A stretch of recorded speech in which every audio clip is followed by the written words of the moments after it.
Hey everyone, I'm Harvest Build Destroy, and in this video I want to return to Age of Empires 4 and talk about the level of symmetry of its civilizations. We obviously don't know too much about the specifics yet, but I'm going to take this opportunity to speculate anyway. Rather than just guessing how asymmetrical the civilizations will actually be based on the information we have, I'm going to focus on the advantages and disadvantages of asymmetrical versus symmetrical design, or rather mostly symmetrical design since it's more of a spectrum. Before I start, I should note that I'm exclusively going to discuss how this could affect multiplayer. If you're looking for speculation on the campaigns and that sort of thing, you're unfortunately in the wrong place. They've been pretty tight-lipped about the campaign so far, and that's not really my wheelhouse anyway. I assume there will be mod support anyway, so I can only imagine that there will be no shortage of single-player content for those interested in that sort of thing. They have, however, announced that AoE4 will include something like the Art of War missions in AoE2DE. That is, a single-player campaign dedicated to teaching you the basics needed to survive in online play. I'm very happy to hear this for two reasons. First, because I've always felt that RTS games needed this sort of thing, and second, because its inclusion implies that the game will be complex enough that this sort of thing will be necessary in the first place.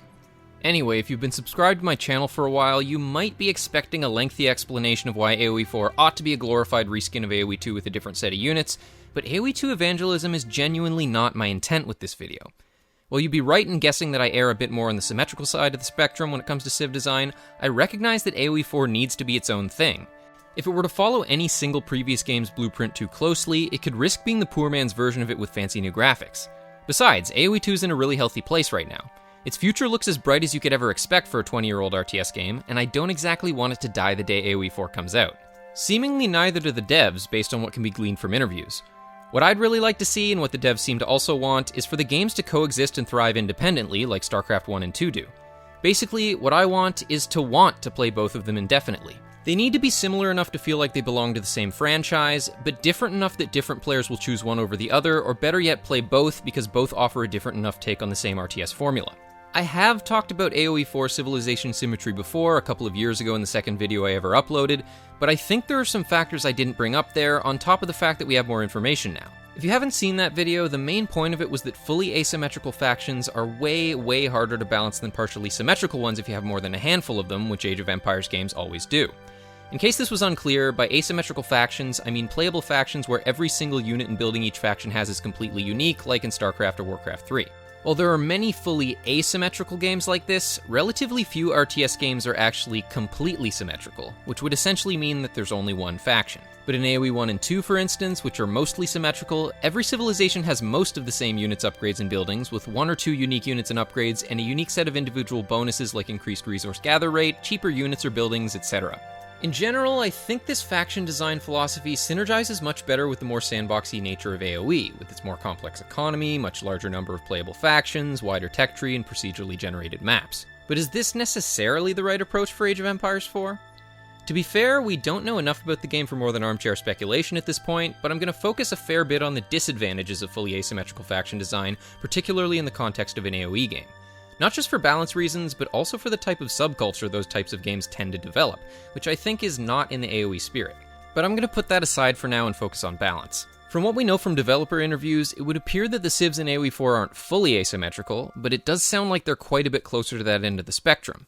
The clearest indication of this that I can find comes from an interview with a website called PCGamesN.com, link below in the description. Quote, "While we've kept specific structures similar in shape language because we want them to be understood across any civilization that has them, every civilization in Age 4 has unique visuals for every unit and structure in the game, from basic troops all the way up to whatever may be near the apex of impressive structures." End quote. From this, at least some portion of basic buildings seem to be shared by all factions, but in the same interview they also say, quote, "Our civilizations are further apart now," end quote. The question is, how much further? Not only that, but how much further is ideal? What ratio of each civ's units and buildings are shared versus unique?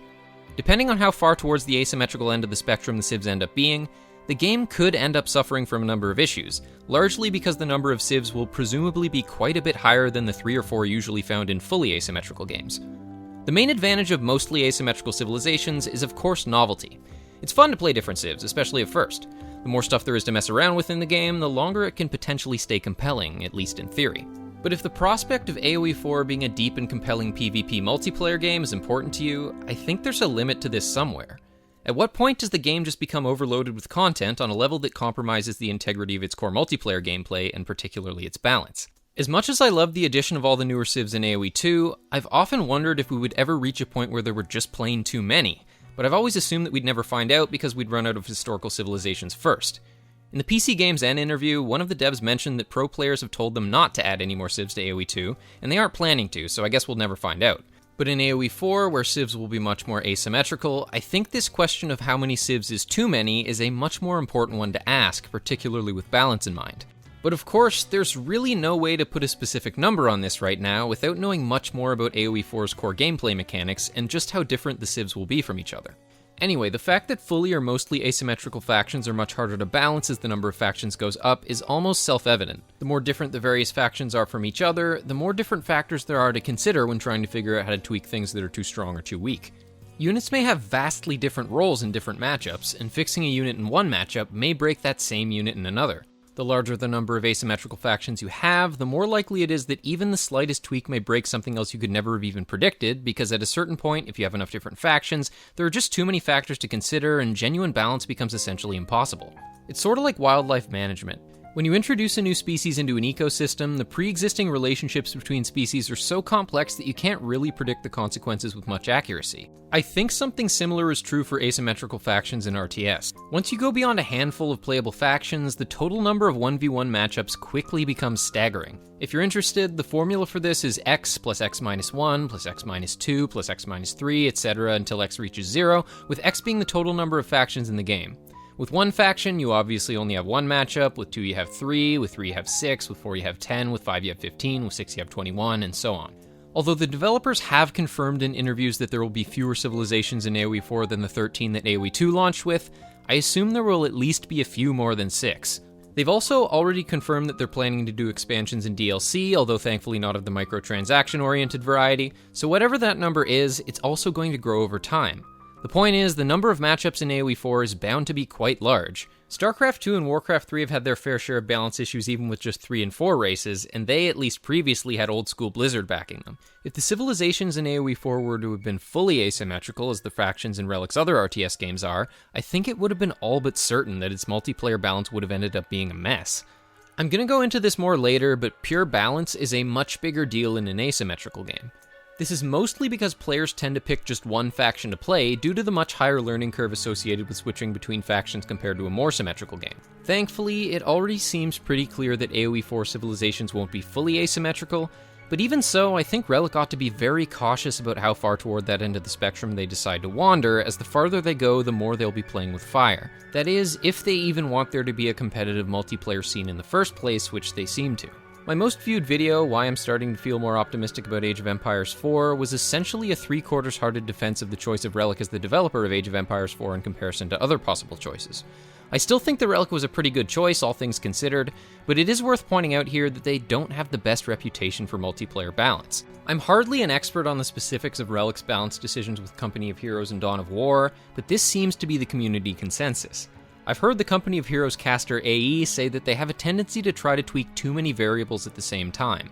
For instance, if a certain tank is viewed as overpowered, maybe they'll tweak its cost, build time, attack, move speed, and turret turn rate all at the same time, instead of trying to zero in on what's actually too good about it and addressing that. This sort of approach to balancing implies cluelessness to me, almost as if the purpose of patching the game wasn't genuinely fixing it so much as hastily putting out the fire of an unhappy community. This could be especially disastrous in AoE 4, which will likely have quite a few more factions than Company of Heroes, as well as far more matchups, since Company of Heroes always has to be Axis versus Allies.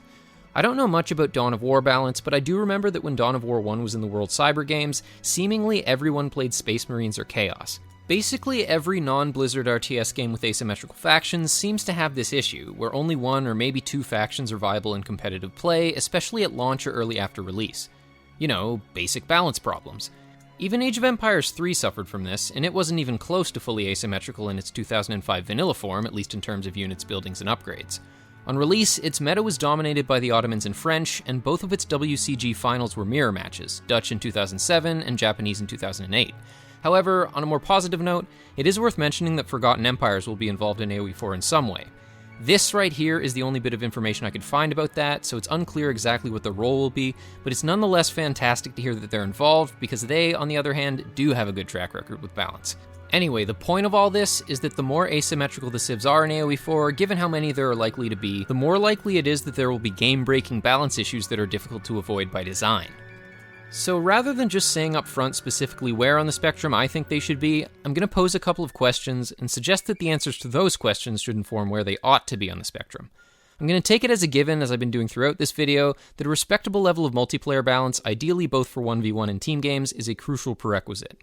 So ask yourself, how many civs do you really expect to be able to play? Not just at launch, but in the game's final state. How many expansion packs do you want or expect, and how many new civs will we get in each of them?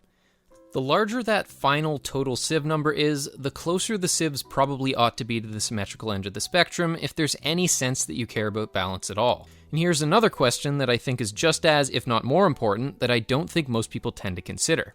Do you really want the civilizations to be so different from one another that in order to truly improve at the game, you have to pick just one and stick with it the way that StarCraft and Warcraft 3 players have to pick a race? This, as I see it, is the sticking point, perhaps even more so than balance concerns. The implications of your answer to this question are pretty massive. If your answer is yes, then fair enough, but this would be a fairly significant shift for the Age franchise that might sacrifice some of its character. No one picks just one civ in Age of Empires 2 and plays them exclusively, at least not beyond a certain skill level. In fact, playing with random civilizations has been pretty standard for a lot of its history, at least outside of tournament play. While the game's overall learning curve is very steep, the learning curve associated with switching from civ to civ isn't. This is good because balance-wise, it would be absurd to expect every matchup in a 35 civilization game to be balanced, and no one does because basically no one plays a single civ. It's not that big a deal if one of your favorites isn't viable on a given map because you can just play another on that map. Also, since there's a much wider variety of map types in AoE 2 than most other RTS games, land, water, and hybrid, open versus closed, etc., it's just plain impossible for every civ to be perfectly balanced on every map, and no one expects that. Because of this, AoE 2 has a completely different relationship to the idea of balance than asymmetrical games like StarCraft. AoE 2 balance has much more in common with fighting games or even MOBAs. Like in fighting games, AoE 2 players tend to place civs into tier lists, usually map-specific ones. Civ balance is really only a problem if one civ is overly dominant or useless on a prominent map or map type, like open land maps for instance, or if a civ is top or bottom tier on every map type. As long as a given map or map type has a decent handful of viable top-tier civs at high levels of play, we can consider its meta to be more or less balanced, particularly when we take the standard picking and banning tournament format into consideration. Even just for a best of 3, most tournaments have some picking and banning stage like in MOBAs, usually where players pick and ban civs after the maps have been determined. Your final pick on each map is generally blind, so you don't find out your opponent's pick until you hit the load screen, giving you the opportunity to outpick them. As I see it, this allows players to use the game's imbalances strategically, and I've always thought it was a really cool tournament dynamic, but it hinges on the civs being similar enough that playing different ones on a regular basis is a given. The only reason it's compelling rather than frustrating is that it's so easy for players to switch from civ to civ, something StarCraft and Warcraft 3 players don't really have the luxury of doing. There are a few other reasons I don't like the idea of AoE4 being a game with a civ-specific learning curve.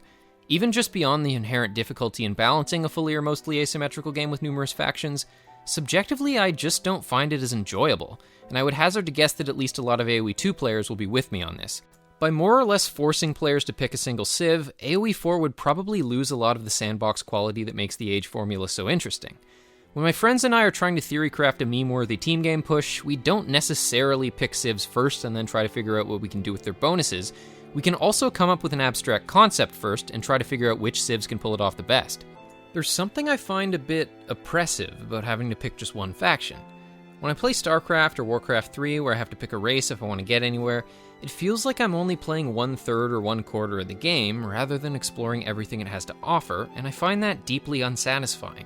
In AoE4, it would probably be more like you're playing 1/8 or 1/10 of the game, and probably even less after an expansion or two.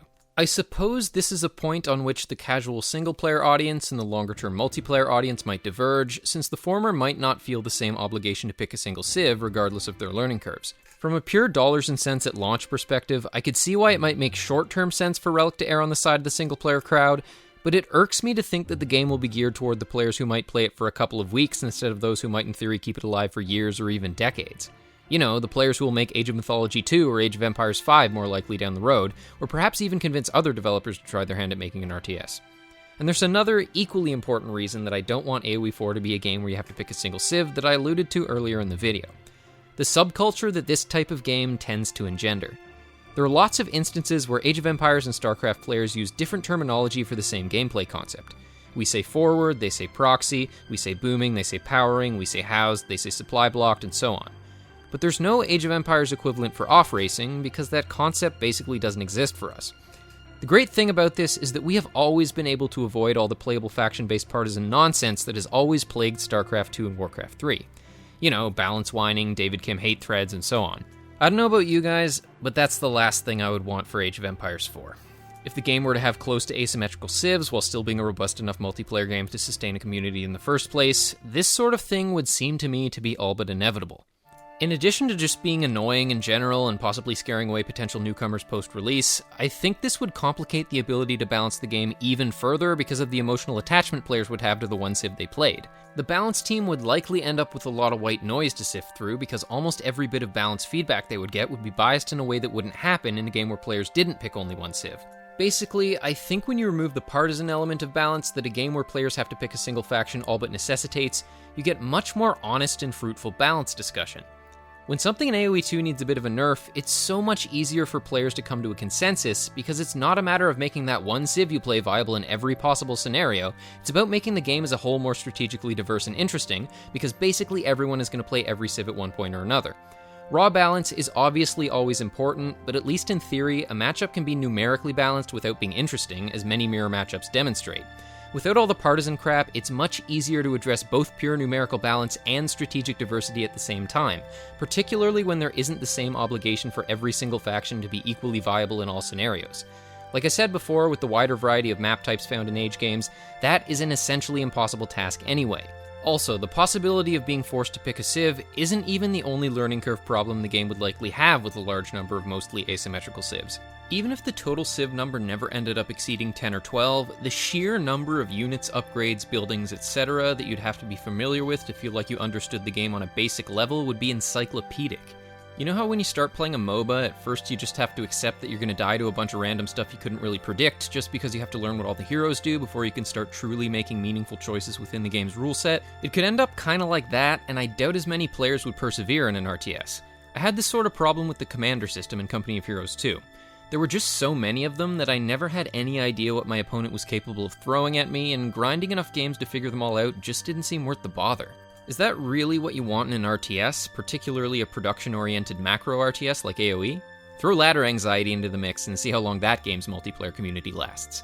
The barrier to entry for new players would be so much higher post-launch once the regulars were already familiar with the game, and I suspect we'd see a premature version of the phenomenon I described in my video How RTS Games Die. Alright, so now that I've spent several minutes avoiding answering my own question, I will give you my wishy-washy answer, which I am in no way married to. I suspect that the level of civilization symmetry found in Age of Empires 3 Vanilla is probably close to the upper limit of how asymmetrical the civs can be if we want A, respectable balance, B, a fairly large number of civs to choose from, and C, enough crossover that you don't have to pick a single civ and stick with it to improve at a reasonable rate. Everything the devs have said so far about the civs has been pretty vague, so it's still hard to say, but it sounds like they're planning to make them somewhat more different from each other than this, and I hope they'll be really careful with that. It might surprise you to hear me single out AoE3 here, as I've never exactly hidden the fact that I'm less of a fan of it than the other games in the franchise, but the emphasis here is on AoE3 Vanilla, which did not yet feature any fully asymmetrical civs. I know I've already alluded to the fact that AoE3 always had its problems with balance, and that at least during its heyday it tended to vacillate between hardcore colonial rushes and fast fortress metas from patch to patch, nearly always with a single dominant civ, but I think that had a lot more to do with the home city mechanic than anything else. I think it's reasonable to speculate that in absence of this mechanic, balance issues wouldn't have been quite as much of an issue, and that this level of unit building and upgrade symmetry could be a decent blueprint for AoE4. Also, in addition to pure balance, there were some other factors that made AoE3 a bit more of a game where you had to pick one civ, which probably wouldn't apply to AoE4 if it were to have a similar level of symmetry. At AoE3's launch, you had to level up your individual home cities for each civ, as well as familiarize yourself with the MOBA-scale plethora of different cards available for each. On top of that, particularly in 1v1s during early release, which was a fast fortress into heavy aggression meta, it often felt to me like the units you made yourself were made more to get you enough XP for your next unit shipment than they were to actually win the game with. Your deck was often just as, if not more important than what you built yourself, which was often mainly settlers, houses, and cannons. This placed even more emphasis on leveling up your home city and learning what all the different cards did, and encouraged players to play at most a couple of different civs early on in the game's history.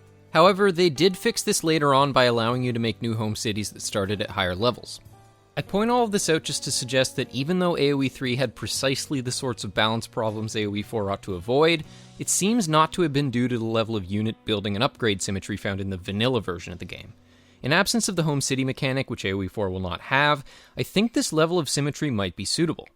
Every Civ had 2 to 4 unique units, created not out of an expensive stone castle, but its standard production buildings.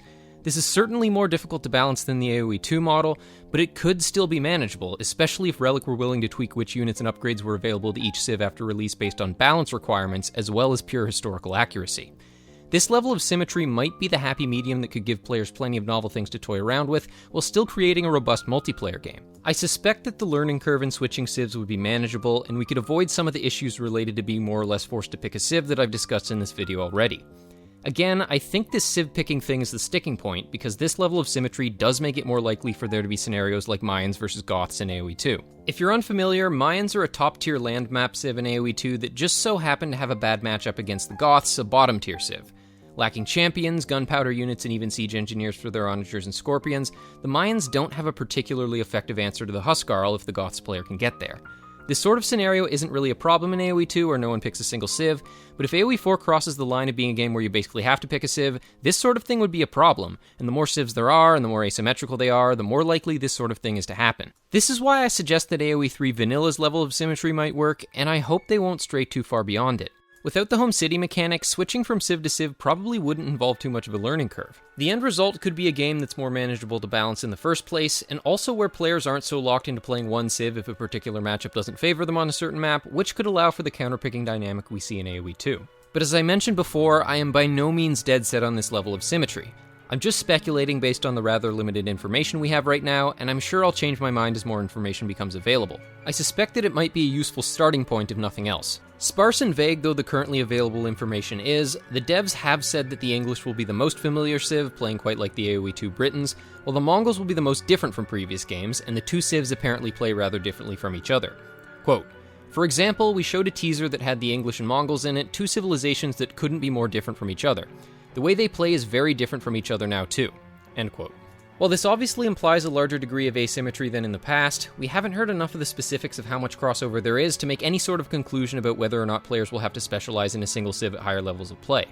We do know that every Civ will have unique models for every unit and building, so the fact that the Mongol and English units look completely different in the trailer could be mostly cosmetic for all we know. Though we do get a pretty good look at an English base, we only get a brief shot of a couple of Mongol buildings far off in the distance, so the degree of crossover there is anyone's guess. I will note that the fact that the Mongols apparently can't advance to the 4th age sounds, well, gimmicky to me. Assuming that advancing to the next age is around as impactful in AoE4 as it is in other age games, this would imply to me that the Mongols are a one-trick pony rush Civ that can't compete in the late game. Hopefully the devil will be in the details and something will offset this and allow them to be relevant in AoE4's equivalent of post-Imperial, but on paper, this sort of Civ design doesn't sound so enticing to me. I'm not at all against the idea of all-in pushes, but if that's the only option a Civ has, how interesting will it be to play as or against them?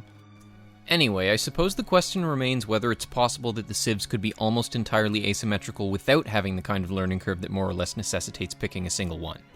I guess it's at least possible, but probably not very likely. The devs have already confirmed that the game will have 4 resources that need to be deposited at drop-off points, so it's most likely going to be a somewhat mechanically demanding and complex game. To me, this is great and exactly what I wanted, but this makes easier Civ switching less likely the more asymmetrical they are. However, one factor that might lessen the Civ switching learning curve is that I expect we aren't going to see anything like the lengthy AoE2 Dark Age phase in AoE4. They've already said, rather vaguely, that both shorter and longer game lengths will be possible. While I hope they don't simplify the early game too much, I think it's reasonable to guess that the initial build-up period will be somewhat shortened and streamlined, at least in comparison with AoE2, and this isn't necessarily a bad thing. However, like with Civ symmetry, I hope they'll be careful not to overdo this, because I think a lot of what makes the Age franchise special could be lost in the process if they go overboard. Personally, I hope the first Age ends up being more like Age of Mythology than Age of Empires 3. I think it's important for there to be at least some room for strategic differentiation in how you choose to open, rather than the Age of Empires 3 put all your vills on food until you can afford to click up kind of start. Given AoE3's emphasis on home city shipments, it made a bit more sense there, but I would be disappointed to see the AoE equivalent of the StarCraft 2 12-worker start in AoE4. It's true that an ultra-simplified early game would cut down on the Civ switching learning curve and make it more spectator-friendly for tournament viewership, but I think it would also reduce the scope of strategic diversity that makes the Age formula so interesting in the first place. I suspect the hotspot is close to the Age of Mythology Archaic Age. You reach the classical and colonial ages in AOM and AoE3 respectively at about the same game time, but the AOM model leaves so much more room for build order nuance, which players can scout and adapt to. I get that a lot of outsiders find Age games to be slow, but I think trying to get AoE4 average game length down to StarCraft 2 levels is a lost cause, and would involve sacrificing something fundamental to what makes an Age game an Age game. If following too closely in the footsteps of AoE2 would be a mistake for AoE4, surely following in the footsteps of faster-paced games like StarCraft would be an even bigger one. The more you streamline, the less it feels like you're building an empire rather than a town. There needs to be some sense of scale for it to truly be an Age of Empires game. Interesting though it was in its own right, this is sort of how I always felt about AoE3. It's more Age of Colonial Outposts than Age of Empires. I would hate to see the sorts of build order wins and losses that are more common in faster-paced games in AoE4 as well, and the more streamlined the early game is, the more likely they are. That's just not what AoE is about. One of the things I've always loved about AoE2 in particular is that despite the fact that many view it as a fairly complicated game, it's as close to as simple as you could expect if it's really supposed to be a game where you build an empire. Anyway, the point is, while streamlining the first Age in AoE4 could reduce the Civ switching learning curve and make it easier for the Civs to be more asymmetrical without sacrificing balance and suffering from the other problems I've discussed in this video, depending on how far they take it, the costs could end up outweighing the benefits. And that's just about all I have to say about civilization symmetry in AoE4 until we have some more information. To recap, I hope Relic will be cautious about how asymmetrical they choose to make the Civs, as well as how many of them they choose to include. Not just to avoid creating a game that's conceptually impossible to balance, but also because beyond a certain threshold, players might have to pick a single Civ to play, which isn't really in the sandboxy spirit of the franchise. With too many Civs that are overly different from each other, it might require MOBA-scale game knowledge to get to the point where you understand the game on a basic level, which could drive away potential new players post-launch. I suspect it would also result in a community that's more toxic and generally less enjoyable to be a part of if it falls into the trap of partisan balance whining that tends to plague asymmetrical RTS games communities. But despite these misgivings, I am nonetheless more optimistic about Age of Empires 4 than ever. I'm grateful that there's good reason to be optimistic too, as I suspect that the success or failure of AoE4 could make or break the future of the RTS genre, at least for non-legacy titles. No pressure though. Anyway, that's all for this video. As always, thanks for watching, and if you enjoyed it, remember to rate, comment, subscribe, share, hit the bell, and all that. See you soon.